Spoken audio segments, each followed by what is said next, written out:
ইন্নামা আমরুহু ইযা আরাদা শাইআন আইয়াকুলা লাহু কুন ফায়াকুন।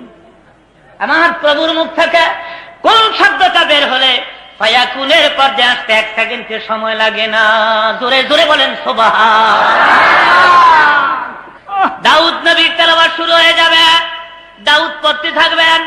আমার কিছুক্ষণ পরে ডাক দিবে, দাউদ রে তুই আর কোরআন শরীফ পড়িস না। দাউদ স্টপ হয়ে যাবেন, দাউদ নবী বন্ধ হয়ে যাবেন।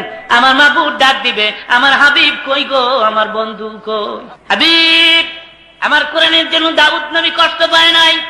আমার কোরআনের জন্য দাউদ উহুদের ময়দানে দাঁত ভাঙে না। দাঁত ভেঙেছ তাহলে তুমি ভেঙেছ। আমি একটু বাস্তব ওয়াজ আপনাদের শোনাতে চাই। আমি দেখেছি হাজিরা যখন উহুদ পাহাড়ের পাশে গিয়ে দাঁড়ায়, যেমন একটা হাদি নাই রে, উহুদ সে পাহাড়ের পাশে গেলে চোখে পানি আসে না।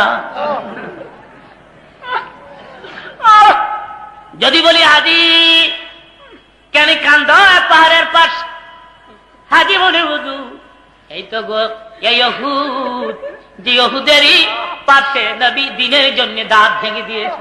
পাহাড়ের নিচে ঘুমিয়ে আছেন নবীজি চাচা বীর আমির হামজা।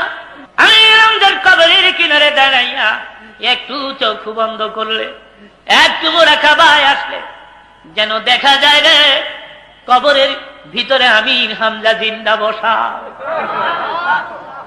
আল্লাহ ওয়াজ করেন, লা তাকুলু লিমান ইউকতালু ফি সাবিলিল্লাহি আমওয়াত বাল আহইয়াউ ওয়ালাকিন লা তাশউরুন। দাঁত ভেঙে ক্ষান্ত হয় না উহুদের ময়দানে। কপালের ডান দিক দিয়া লোহার কড়া মাথার হাড় ভেদ করে ভিতরে ঢুকে পড়েছিল। আমার নবী উহুদের মাঠে একটা গর্তের ভিতরে পড়ে যান।